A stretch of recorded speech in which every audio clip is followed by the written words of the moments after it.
Bismillahirrahmanirrahim. Assalamualaikum warahmatullahi wabarakatuh.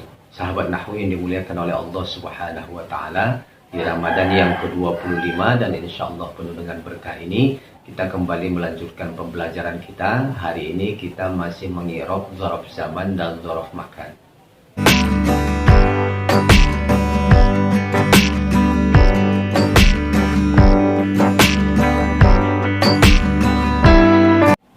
Yulqil mudarrisu darsan amama talabati kulla yaumin.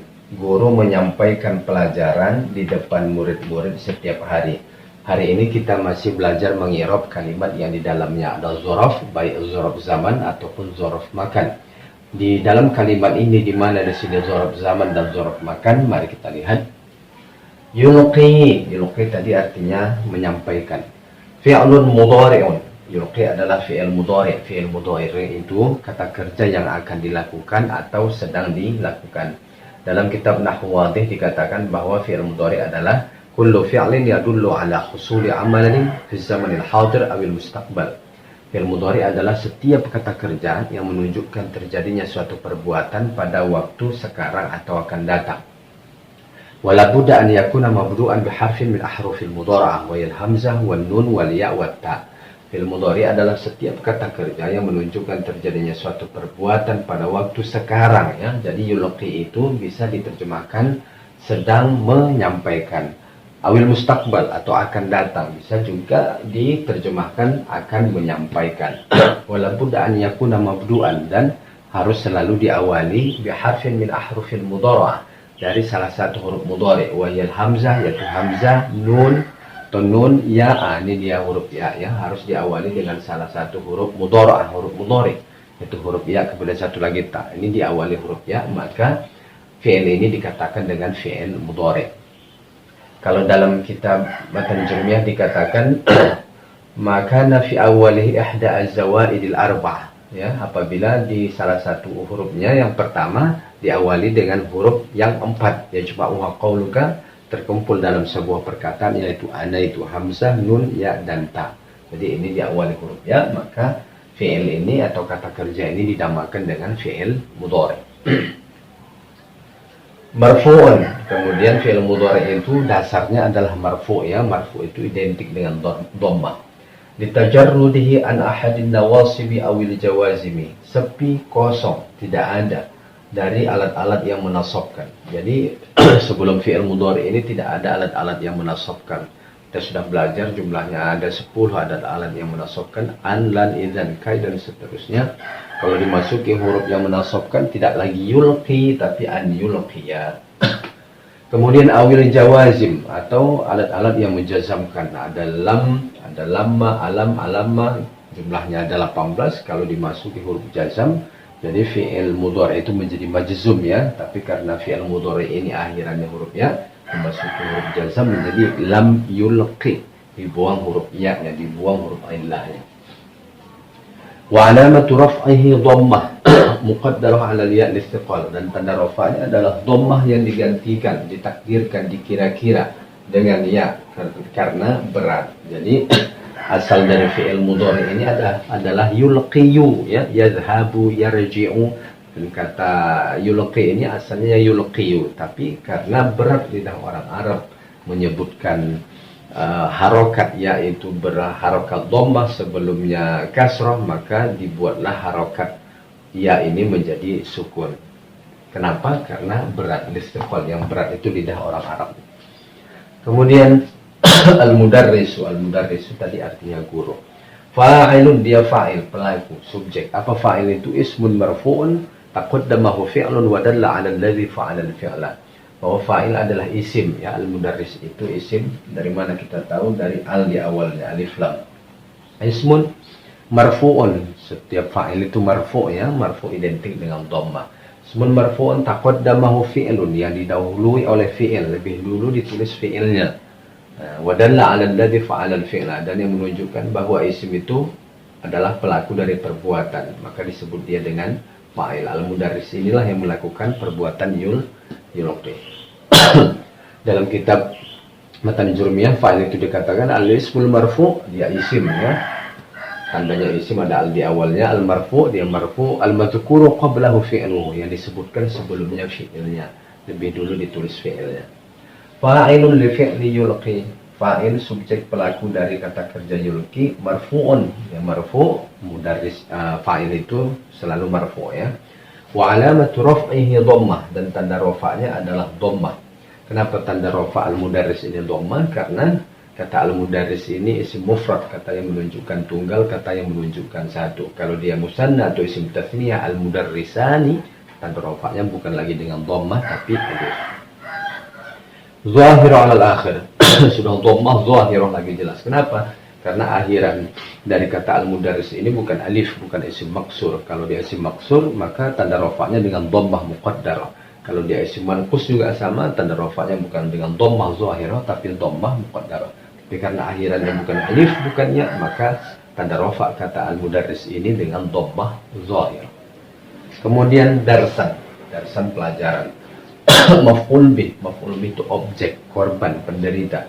Apa maf'ul bih itu? Ismun mansubun, isim. Kata darsan isim. Dari mana kita tahu ada tanwin di akhirannya ya? Ini yang menunjukkan bahwa kata dars ini adalah isim.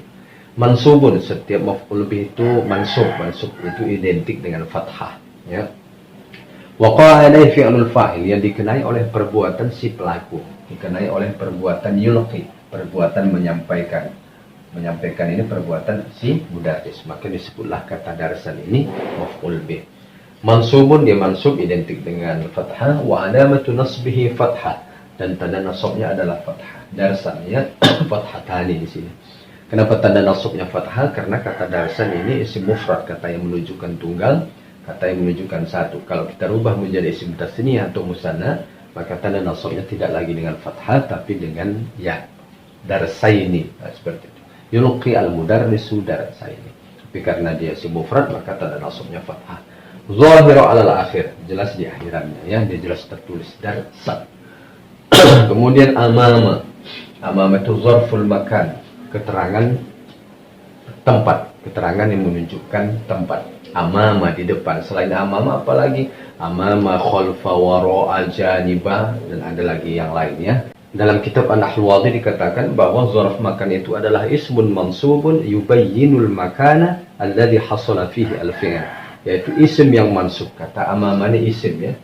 Ya, zarf zaman isim mansubun, dia mansub, kita lihat tanda nasabnya fathah di sini. Yubayyinul makan, yang menerangkan, yang menjelaskan tentang tempat. Amama berarti menjelaskan tentang tempat-tempatnya di depan ya. Alladhi hasala fihi al-fi'l, yang terjadi dalamnya fi'il, kata kerja yulqi.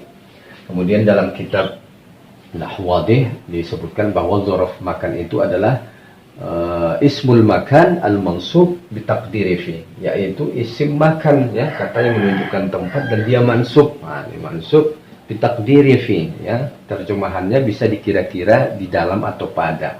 Amama jadi diterjemahkan di depan ya. Di depan ada kata di situ, fi bitaqdiri fi.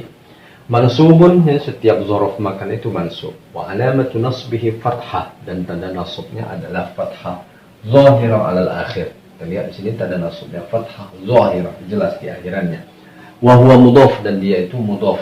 Jadi setiap zarf makan itu dia biasanya menjadi mudhaf ya, amamal fasli, wara'al fasli, wara'al baiti, khalfal imami, seperti itu ya, dia menjadi mudhaf. Mudhaf itu adalah isim yang disandarkan dengan isim yang lain, amamal fasli, jadi digabungkan, kata majmu' digabungkan, disandarkan dengan kata yang lain menjadi satu kesatuan arti. Dalam kitab Nahwu Wadih dikatakan bahwa mudhaf itu adalah ismun nusiba ila ismin ba'dahu, isim yang dinisbahkan, digabungkan dengan isim yang lain, dengan isim sesudahnya. Fata'arrafa bihadhihi nisbah wa takhassasa, dan menjadi lebih khusus, menjadi ma'rifah, menjadi lebih jelas setelah penggabungan ini. Amama kita belum tahu di depan apa, tapi setelah dinisbahkan, digabungkan jadi amama thalabati, jelaslah di depan kelas, menjadi lebih khusus artinya, di depan murid-murid ya, amama thalabati. At-thalabati tadi artinya murid-murid, mudhafun ilaih, mudhaf ilaih itu ismun, al-ismul ladzi ya'ti ba'dal mudhaf, isim yang datang setelah mudhaf ya, dan dia majrur, selalu majrur. Mudhafun ilaih majrurun wa alamatu jarhi kasrah, dan tanda jarnya adalah kasrah ya. Kenapa tanda jarnya kasrah zahira al akhir? Karena dia adalah jamak taksir ya. Jamak taksir, jamak itu berubah dari bentuk mufradnya. Talibun, talibani, talabatun. Ada dua jamaknya ini, talibun, talibani, tullabun atau talabatun ya. Zahira al akhir tanda jarnya. Kemudian kulla. Kulla itu setiap.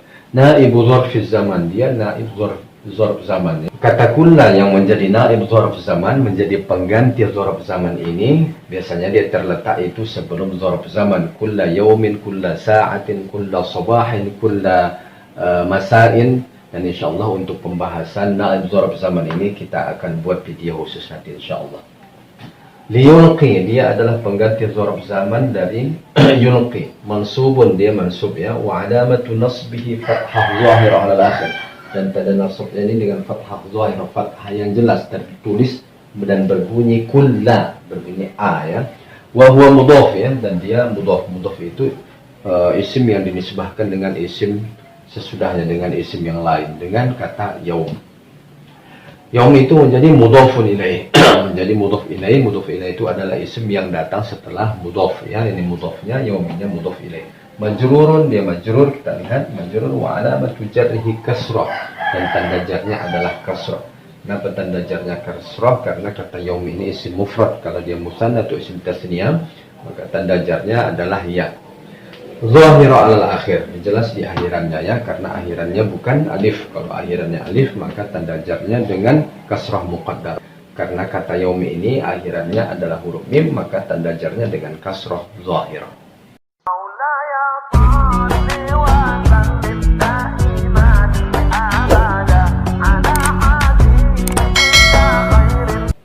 Sahabat Nahwu yang dimuliakan oleh Allah Subhanahu wa taala, demikianlah pembelajaran kita hari ini. Mudah-mudahan apa yang kita pelajari dapat kita pahami dengan baik. Sampai ketemu di pembahasan selanjutnya. Assalamualaikum warahmatullahi wabarakatuh.